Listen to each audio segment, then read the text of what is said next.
দানোত্তম যে শুভ প্রবরণা পূর্ণিমা আমরা সকলে এখানে এসেছি সেজন্য আমি ধন্যবাদ জানাচ্ছি।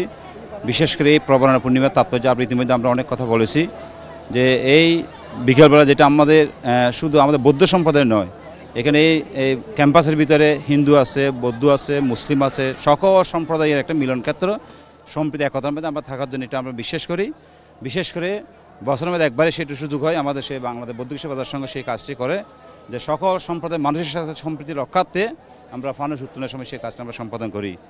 এই ফানুস উত্তোলনটা হচ্ছে আমাদের সিদ্ধার্থ যখন বুদ্ধত্ব জ্ঞান লাভ করার সময় আমাদের তিনি সত্যিকার সেটা বুদ্ধত্ব জ্ঞান লাভ করেছে কিনা সেটা প্রমাণ করার জন্য তিনি চিন্তা যদি আমি সত্যি আমি বুদ্ধত্ব জ্ঞান লাভ করে থাকি তাহলে আমার সেই যে চুল কেটে তিনি পরীক্ষা করেছিলেন, যদি লাভ করে থাকলে সেটা স্বর্গের মধ্যে চলে যাবে এবং যদি লাভ না করে সেটা আমরা সে মাটির মধ্যে সেটা তার নিজের চুলগুলো পড়ে যাবে।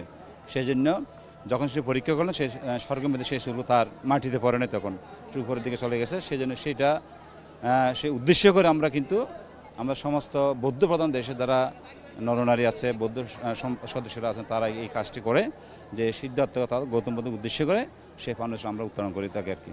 তাই আজকে আমাদের 2025 সালে আমরা আশা রাখছি যে অনেক মানুষের সমাগম হবে। ইতিমধ্যে আমরা যখন 6টা থেকে আমরা সে কার্যক্রমটা শুরু করব, সেই সময় বিভিন্ন সম্প্রদায়ের লোক এখানে আসবেন এবং ফানুসের সংখ্যা কমপক্ষে 400-র মতো হবে আর কি, উপরে হবে, কিন্তু মিনিমাম হচ্ছে 700-র মতো আমাদের সে ফানুস।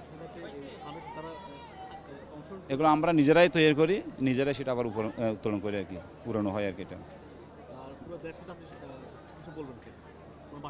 আমি বর্তমান যে পরিস্থিতি আমি আমাদের বাংলাদেশ বৌদ্ধ প্রচার সংঘের মাধ্যমে বা আমাদের বৌদ্ধ সম্প্রদায়ের পক্ষ থেকে আমরা এটাই আমরা আশা করি, আমরা বিশ্বাস করি এটা মানুষের জন্য এই অসাম্প্রদায়িক দেশের মধ্যে আমরা একটা সাম্প্রদায়িক নিয়ে আমরা কোনো বসবাস করতে চাই না।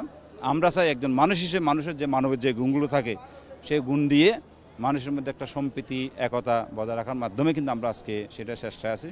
সেজন্য আমরা বিশ্বাস করি বাংলাদেশ বৌদ্ধ প্রচার সংঘ সেই কাজটি করে থাকে। আমাদের সেই মহাসংঘনায়ক 24তম মহাসংঘ বিশুদ্ধানন্দ মহাতের হচ্ছে প্রতিষ্ঠানের প্রতিষ্ঠাতা, তার যোগ্যতম শিষ্য হচ্ছে 28তম সংঘনায়ক আমার গুরুদেব শুদ্ধানন্দ মহাতের। দুইজনে তিনি প্রয়াত হয়েছেন, তাদের উত্তরসূরি হিসেবে বর্তমান আমাদের সম্মানিত সভাপতি বুদ্ধপ্রিয় মহাতের নেতৃত্বে বাংলাদেশ বৌদ্ধ প্রচার সংঘ সেই কাজটি চলমান রেখেছেন। আমরা চাই বাংলাদেশ বৌদ্ধ প্রচার সংঘের মাধ্যমে সকল সম্প্রদায়ের মানুষের সাথে একটা সম্প্রীতি বজায় রেখে আমরা এক অপরের সাথে একটা সম্প্রীতির মাধ্যমে সেই কাজটি সম্পন্ন করতে আমরা চেষ্টা করে যাচ্ছি আর কি। এটি হচ্ছে আজকে প্রবরণার আমাদের সেই প্রবরণা শব্দের অর্থ হচ্ছে প্রকৃষ্ট রূপে বরণ করা এবং প্রকৃষ্ট বর্জন করা। বরণ করা শব্দ অর্থ হচ্ছে আমরা ভালো কাজ আমরা সেটা গ্রহণ করব এবং অন্যজনকে উৎসাহিত করব, আর বর্জন করার হচ্ছে আমরা যত খারাপ কর্ম আছে, অকুশল কর্মগুলো আছে সেগুলো বর্জন করার মাধ্যমে শুধু নিজে নয়, শুধু অপরজনকে সেটা বর্জন করা, সেটা আমরা একটু অনুরোধ করবো, সেটা হচ্ছে।